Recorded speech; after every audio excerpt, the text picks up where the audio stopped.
오랜만에 이렇게 인사드리고 출연합니다. 그러세요. 예, 우리 시청자들께 오랜만에 오셨으니까 인사 말씀 좀 짧게 해주시죠. 네, 우리 고성국 TV 시청자 여러분들 정말 애국하시는 분들로 생각하고 존경하고 있습니다. 오랜만에 뵙습니다. 저도 제 지역인 대전에서 정권 교체를 위해서 정말 하루에 뭐 5분이 아니고 예. 거의 잠든 시간 빼고는 정말 올인해서 노력하고 있다고 생각하는데 예. 더 열심히 하도록 하겠습니다. 네. 예. 그 충청 대망론 이게 어느 정도입니까? 우리 정 의원 느끼시기에. 그래서 이제 뭐 흔히 충청도 사람들이 자신의 속마음을 겉으로 잘 표현을 안 한다고 그러죠. 네. 그래서 방금 말씀하신 대로 실제 민심과 어떤 여론조사 수치상의 괴리 내지는 지체 현상이 있을 수 있다고 봅니다. 제가 이렇게 뭐 전통시장을 쭉 대전에 곳곳 제 지역구 말고도 다녀봐도 이 정권 교체에 대한 어떤 그 도도한 민심의 흐름이 견고하게 흐르고 있다. 뭐 이런 거를 느낄 수 있거든요. 근데 여론조사 수치를 보면 뭐 낮게 나오는 것도 낮게 나오는 거지만 그때 다른 어떤 경우에는 사실은 호남 지역 다음으로 문재인 정부에 대한 지지가 높은 걸로 나오고 또 불과 일주일 사이에 대구 경북 다음으로 문재인 정권 못한다가 또 나오기도 하고 이런 현상이 있다는 거 분명히 말씀드리고요. 저는 이제 충청 대망론과 관련해서는 두 가지의 흐름이 있다고 봅니다. 여기도 세대 차이라고 볼 수도 있는데요. 과거 전통적인 의미의 정치적 충청 대망론과 이제 좀 현실 경제적 의미의 그런 충청 대망론 이 두 가지가 혼재되어 있는데 그걸 세대로 또 좀 나눠서 볼 수 있겠다. 그래서 뭐 60대 이상의 이런 층에서는 우리 충청권에서도 한번 나라 국가 경영하는 정권을 만들어봐야 되지 않겠냐 하는 전통적 의미의 그런 대망론이 있고 중장년층의 경우에는 그래서 뭐 so what 이거죠. so what 나한테 어떤 이익이 있어야 될 거 아니냐. 충청 지역 발전에 뭐가 있어야 될 거 아니냐 하는 이런 것들이 있고요. 또 MZ세대는 MZ세대 특유의 그건 또 별도의 어떤 접근이 있어야 될 거라고 이렇게 생각을 합니다. 그래서 일단 그 두 가지 혼재된 이런 대망론 이거를 잘 담아내는 것 이게 필요하다고 봅니다. 그래서 일단 60대 이상의 그런 유권자층에서는 분명히 그런 정치적 의미에서 과거에 보면은 이제 그 어떤 정권이 됐건 선거 때는 충청권을 캐스팅 보트 지역이다. 충청권을 잡아야 이긴다. 뭐 이렇게 하는데 선거 끝나고 나면 이게 홀대론으로 이게 바뀌거든요. 이런 것들 계속 겪어왔기 때문에 한번 직접 정권을 좀 창출해 내보자. 이런 흐름이 분명히 있죠. 네. 그동안 있었던 그 선거 때마다 뭐 크든 작든 대망론이라고 하는 게 충청권에서는 있었는데 그 뭐 JP부터 시작해서 쭉 있었잖아요. 있었는데 그 대부분은 실제로 이제 충청도에서 정치 이력을 쭉 쌓은 정치인들을 중심으로 대망론이 있었어요. 그래서 지금 윤석열 후보는 우선 뭐 서울에서 나고 서울에서 쭉 생활을 해서 충청도에 어떤 그 직접 생활했던 적이 거의 없던 것 같더라고요. 다만 이제 그 집안이 500년 동안 뭐 그 했다 이런 건데, 그러니까 그런데도 충청 대망론이 다른 그 충청권 출신 정치인들보다 훨씬 더 강하게 불어요. 이거는 윤석열 후보의 어떤 점 때문에 그렇다고 보시는 겁니까? 그래서 이제 과거에도 보면 이회창 말씀하신 대로 이회창 전 총재님의 경우에 보면은 충청 연고가 분명하지만 예산 당시에 이제 이인재 후보가 계셨기 때문에 그런지 모르겠으나 충청권 내에서도 그 황해도 사람이지 뭔 충청도 사람이요 이런 얘기가 분명히 있었습니다. 근데 윤 후보의 경우는 말씀하신 대로 그 집안이 이제 그 저희 충청권의 흔히 이제 명문가라고 할 수 있는 그 집안이 이제 그 광산김 씨, 예, 그리고 또 은진송 씨, 요즘은 이런 얘기하면 사실은 좀 우습게 됩니다만은 파평윤 씨 예. 이렇게 해서 뭐 어르신들은 예. 또 그런 정서가 여전히 그렇죠. 있으니까 예. 이 기호학파라고 하는 이 성원 선생에서부터 쭉 이어져서 광산김 씨의 사계 김장생 선생, 은진송 씨의 송시열, 송준길 선생, 그리고 이제 우리 윤석열 후보 집안인 파평윤문 이 어떤 이게 기호학파라는 학문적으로는 그렇고 정치적으로는 노론이라고 하는 비판도 많이 받죠. 비판받을 면도 많이 있습니다만은 어쨌든 이 임진병자의 양난 이후에 이 조선의 정치 권력을 잡아서 사실은 대한제국까지 사실상 이어집니다. 전 세계 정치사의 한 정파가 250년 장기 집권했다. 문제도 많겠지만 그럴 만한 또 명분도 있었다고 봐야 되겠죠. 당시의 기준으로 보면. 상당히 이제 뿌리가 깊다. 이제 그런 말씀도 되겠네요. 예. 그런데 제가 보기에는 그 이제 이 충청대망론의 그 본질은 뭐 오랜만에 충청도에서 대통령 한번 내보자 이런 거지만 그 바닥에 깔려 있는 것은 역시 그 정권 교체론 아닐까. 예, 그렇게 생각하는데 이제 정권 교체론이 충청도에서는 이제 그 충청 대망론의 형태로 나타난 거죠. 그래서 저는 이걸 이제 그 윤석열 후보가 처음에 정치권에 들어올 때도 이제 충청 대망론의 바람을 이제 업고 좀 이제 순풍을 타고 이제 들어왔는데 그리고 이 지금 대선 캠페인을 하는 중에도 뭐 호남도 자주 가지만 또 충청권도 잊을만 하면 또 가서 환기시키고 이제 이런 걸 계속 하잖아요. 그런데 대선이니까 호남도 한 표고 충청도 한 표고 경기도도 한 표고 저 영남도 한 표인데 그럼 이 모든 것을 하나로 엮어낸 핵심 고리는 뭘까? 그 역시 정권 교체라는 국민적 여망 아닐까? 이제 그렇게 생각해요. 그렇죠. 그래서 저는 이 대망론은 바닥에 깔고 정권 교체론, 정권 심판론을 전면에 내세우는 그런 전략을 충청권에서도 구사해야 되지 않냐 그런 생각을 합니다만은. 뭐 저도 전적으로 동의하고요. 그러니까 과거식의 지역 정서에 기대서 거기에 이제 자민련과 뭐 자유선진당 이런 지역 정당이 있었지 않습니까? 국민 중심당. 근데 그런 얘기를 하면 지역에서 이제 잘 먹히지 않습니다.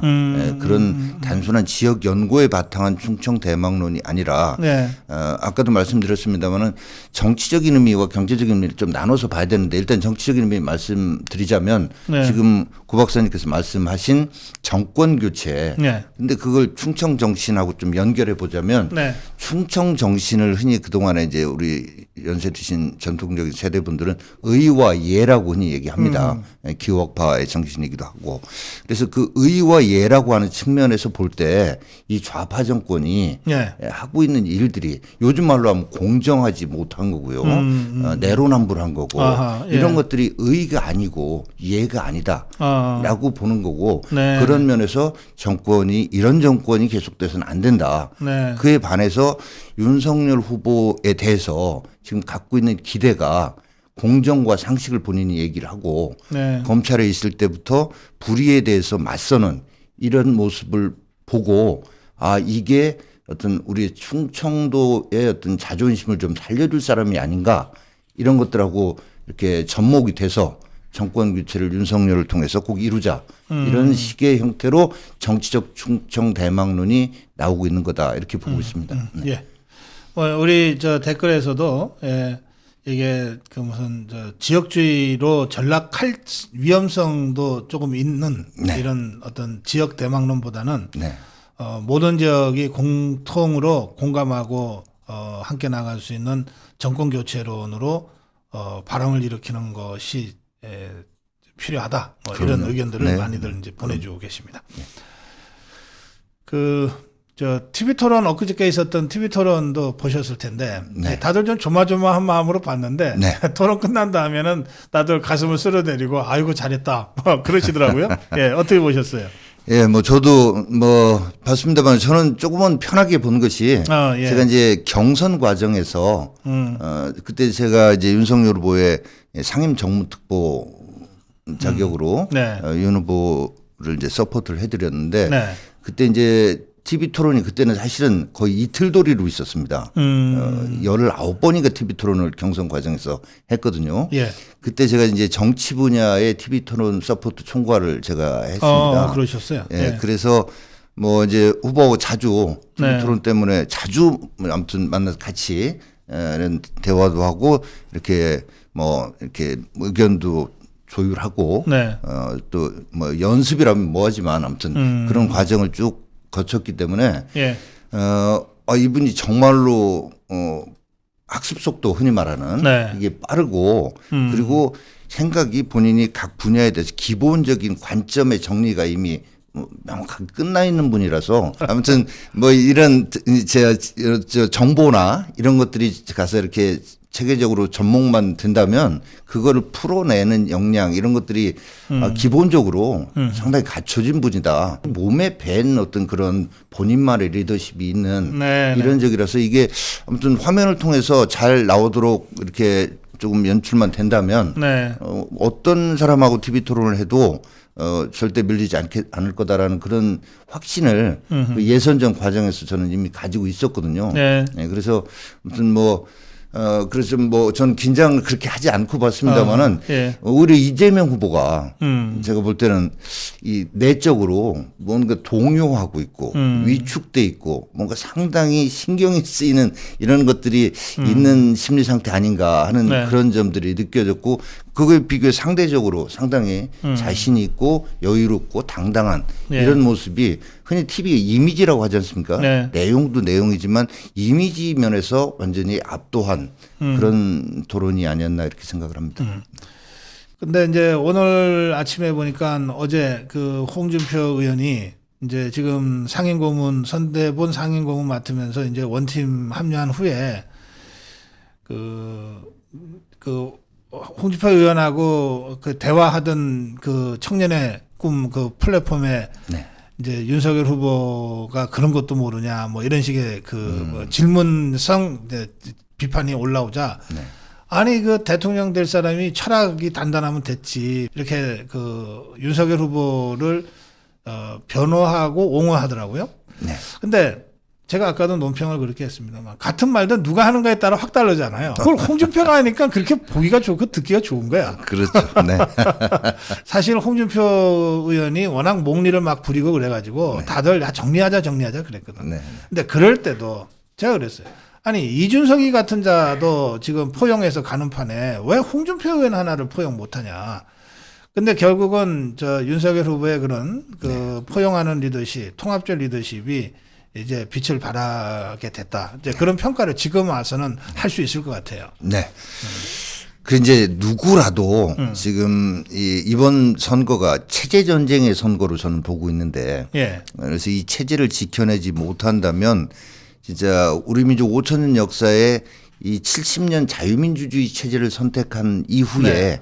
이렇게 우리가 세계 뭐 선진국으로 도약할 네. 수 있었지 않습니까? 근데 이 체제를 허물려고 하는 세력과의 이번엔 전쟁이다 저는 이렇게 보고 있는데 예. 이 체제 전쟁에서 진다면 정말 천추의 한이 될 겁니다. 그래서 이 천추의 한을 남기는 짓을 하는 사람이 바로 역사의 역적이 될 겁니다. 예. 그래서 윤 후보를 포함해서 홍준표 대표든 예. 안철수 뭐 후보든 네. 누구든 그런 민족사적 역적이 되고 천추의 한을 남기는 이런 일은 하지 말아야 된다라고 저는 보고 있고 윤 후보께서 대전에 오셔서 열흘 전에 일정 마치고 저녁 때 자리를 한 자리에서 얼핏 말씀을 하시는데 예. 안철수 후보하고의 어떤 단일화 부분도 네.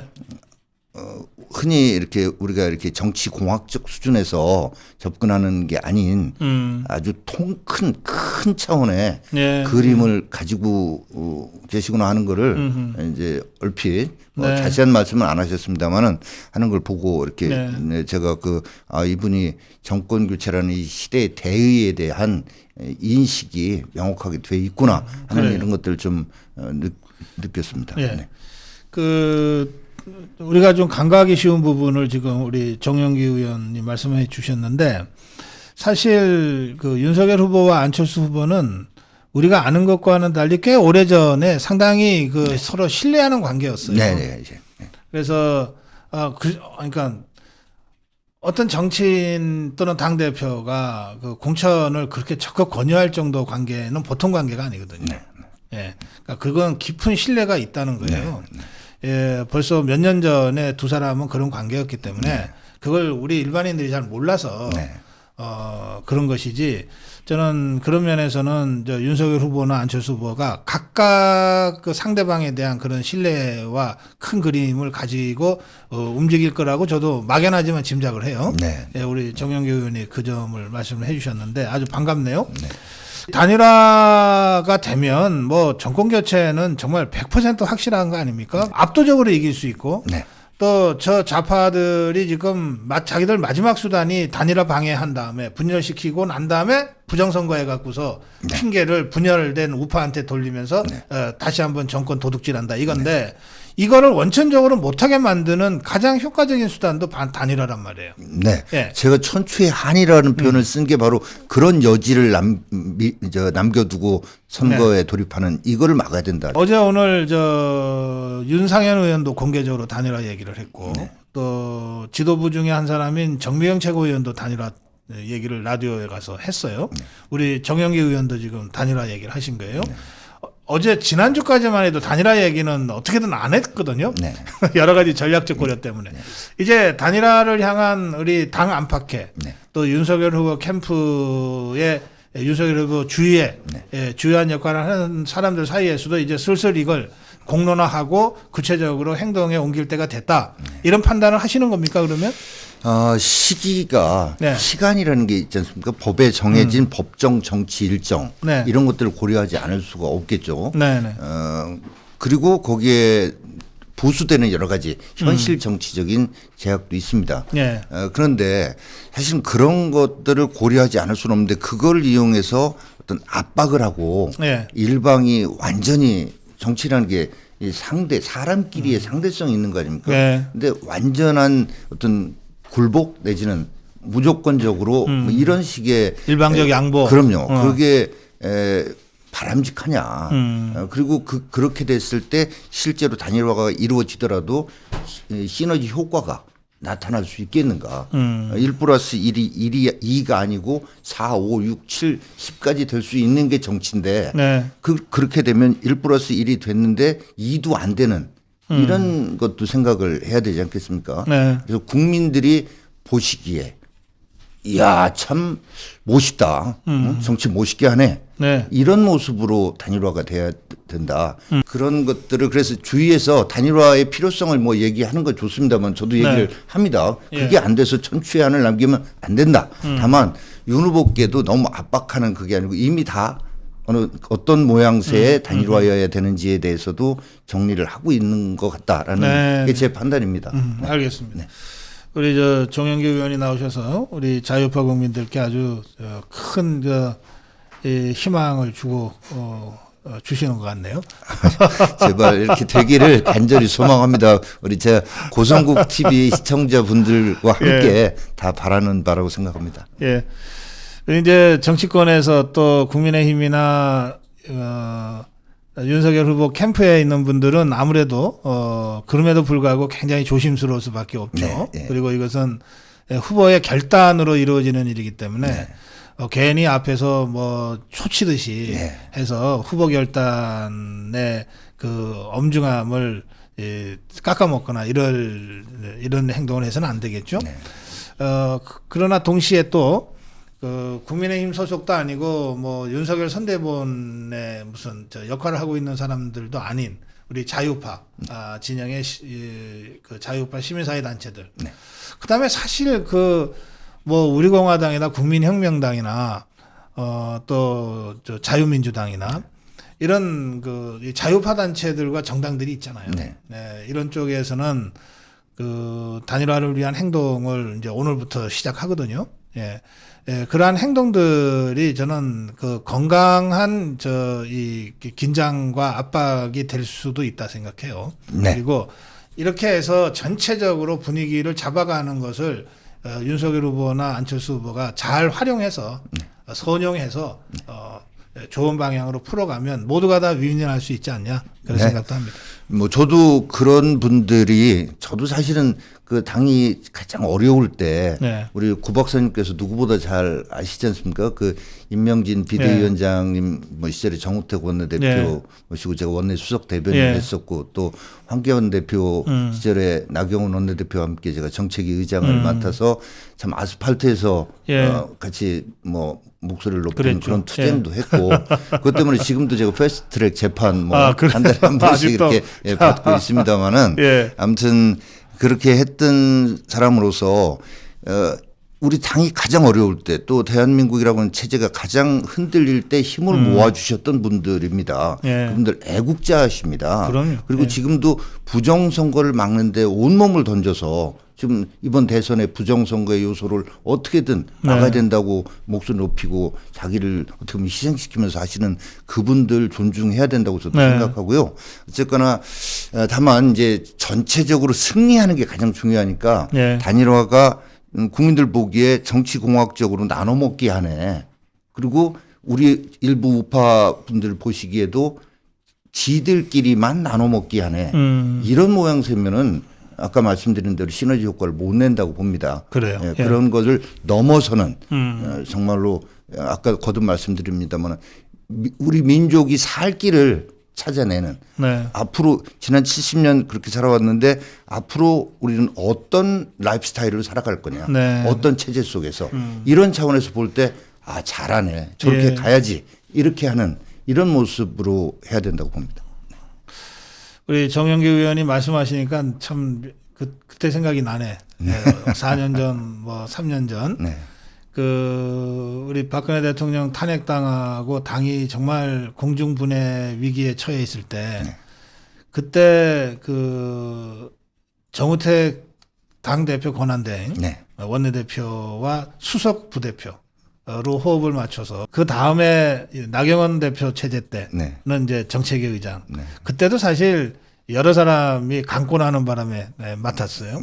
그러면서 임명진 비대위와 황교안 대표 때 이 당을 사수해내는데 진짜 뭐 혼신의 힘을 다했어요. 광화문 집회도 함께 주도하고 그때 생각이 나네요. 여기 저 댓글에 이런 댓글이 있네요. 대한민국은 윤석열, 우리나라는 윤석열, 대전은 정용기. 감사합니다. 지금 대전 부끄럽습니다. 시장 준비하십니까? 일단은 정권 교체입니다. 아무튼 정권 교체에 모든 것을 올인하고 다만 그 이후 나라가 안정되려면 지방 권력이 지금 정말 좌파 운동권 출신들에 의해서 농단되고 있고 지방 재정도 파탄되고 있고 이렇습니다. 이거 바로잡지 않으면 대통령 혼자 나라를 바른 방향으로 끌어갈 수가 없습니다. 그 부분에 대한 어떤 준비나 노력도 있어야 된다고 봅니다. 다만 3월 9일까지는 어쨌거나 모든 것에 우선해서 정권 교체 이렇게 하고 있습니다.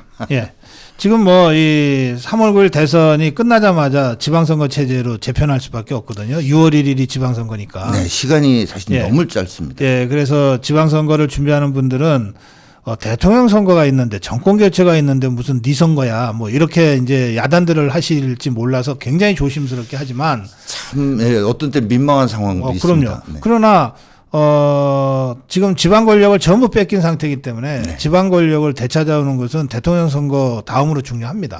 그리고 그 준비는 좌파들은 작년부터 지방선거 준비를 했어요. 정권 뺏겨도 지방 권력은 절대 뺏기면 안 된다. 여기에 비해서 이제 우리는 여러 가지로 준비가 늦어가지고 지금은 이 대통령 선거 말고 자기 지방 선거 얘기하면은 마치 무슨 역적처럼 되는데 이건 그렇게 볼 일이 아니에요. 그럼요. 제가 꼭 말씀드리고 싶은 것이 있는데 제가 정책위 의장 시절에도 베네수엘라 리포트 위원회라고 하는 걸 구성해서 베네수엘라 리포트를 발간을 한 적이 있습니다만은 이 차베스가 죽고 마두로가 등장하고도 베네수엘라가 망하지 않는 것은 퍼주기 정책이나 사법부 장악도 있지만 기초 단위에서요.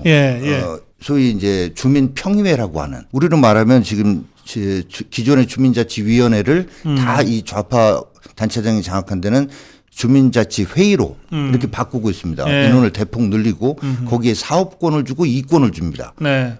지금 베네수엘라가 똑같은 모델이거든요. 그래서 아무리 이 어떤 먹고 살기가 힘들어도 각 기초 단위의 주민 평의회를 네. 완전히 그 사람들이 장악해서 정권이 나라는 망해도 정권은 망하지 않는 이런 식으로 운영되고 있고 이 사람들이 분명히 그걸 모델로 하고 있다고 보여집니다. 예. 이 부분을 변화시키지 않으면 대통령 혼자 국회도 절대 부족한 이런 상황에서 네. 도저히 이 국가를 끌어갈 수가 없습니다. 과거에 노태우 대통령도 3당 합당을 하고 싶어서 했겠습니까? 도저히 어떻게 할 수가 없으니까. 그렇죠. 그렇게 그렇죠. 한 것처럼 이 부분에 대해서는 정말 좀 지금 이런 상황이 벌어지고 있습니다. 그러니까 지방선거에 대한 얘기를 일체 할 수 없는 상황이 되니까 적어도 충청권은 영남은 다르겠습니다만 네. 여론조사를 하면 기존의 단체장들이 1등이 나옵니다. 아하. 인지도 조사가 되는 거죠. 그냥 근데 인지도 조사. 기존 단체장은 다 좌파 단체장. 그럼요. 저희 대전 같은 경우는 시장과 5개 구청장과 지역구 시의원 전원, 국회의원 7석 전석이 전부 다 그 좌파 특정 정당입니다. 예. 그런데 그런 상황 속에서 매스컴도 어떤지는 더 잘 아시잖아요. 그래요. 지역 차원에서는 이런 유튜브도 그렇고 활성화되지가 예. 않아요. 예. 그러니까 그냥 이 여론조사를 하면 잘 모르는 분들은 특히 그렇지. 지방 정치는 예. 관심이 없으니까 들어본 사람한테 여론조사 응답합니다. 그래서 사실은 3월 9일 대선에서 이기고 그때부터 준비하면 이미 늦어버리는 거죠. 그렇습니다. 이게 참 걱정스러운 얘기인데 잘못 얘기 꺼내면은 이거 아주 예. 정말 민망한 상황. 아니 지금 정권 교체가 우선인데 이런 예, 본인들이 얼마나 답답하겠어요. 그래서 저희 고성우 TV가 그런 일을 조금씩 이제 거들어 드리려고 합니다. 저기 다음 주에 무슨 저기 출판 개념회도 하죠? 네, 다음 주 수요일 날. 네. 수요일 몇 시에 어디서 하나요? 네, 퇴근 시간 무렵으로 했습니다. 그래서 예. 5시, 오후 5시 30분에 둔산동 그 시청 옆에 오페라 웨딩홀 4층에서 합니다. 누가 뭐, 예, 좋은 사람들이 좀 많이 가서 축하를 해드려야 될 텐데, 누가 나경원 의원은 가겠네요. 원내대표 정책위의장이니까. 네. 나 대표께서 와주시기로 하셨고. 그럼 뭐 일당백이지 뭐. 네. 앞서 말씀하신 대로 또 이제 정우택 선배님도 함께 해주시기로 하셨고 또 우리 충청권에 어쨌든 대통령 선거 제일 많이 나와보신 우리 이인재 선배님도 함께 해주시기로 하셨습니다. 그러시구나. 예. 그 시간이면 제가 생방송 때문에 가지는 못할 것 같고 멀리서라도 응원할게요. 네. 아니 그리고 또 우리 고 박사님도 뭐 그날은 아니지만 제가 대전에 오신다고. 토크쇼를 합니다. 네. 대전 토크쇼를 하기 때문에 그때 또 우리 만날 수 있을 것 같으네요. 네. 제가 초청하겠습니다. 예, 감사합니다. 여기 시간이 좀 지나서 마무리해야 되겠어요. 자, 마무리 인사 말씀 듣겠습니다. 네, 정권 교체입니다. 정말 자나깨나 정권 교체입니다. 다만 저는 무엇을 하기 위한 정권 교체인지도 우리가 늘 함께 생각해서 다시는 우리 자유민주주의 체제가 근본적으로 흔들리는 이런 상황 다시 만들어내지 않을 수 있는 길이 바로 무엇을 위한 정권 교체인지도 함께 생각하는 자나깨나 정권 교체, 이걸 말씀드리고 싶습니다. 하여튼 오늘 토요일 정영기 의원과 함께 충청 대망론과 정권 교체론 그리고 단일화에 대해서 오늘 굉장히 중요한 말씀하셨어요.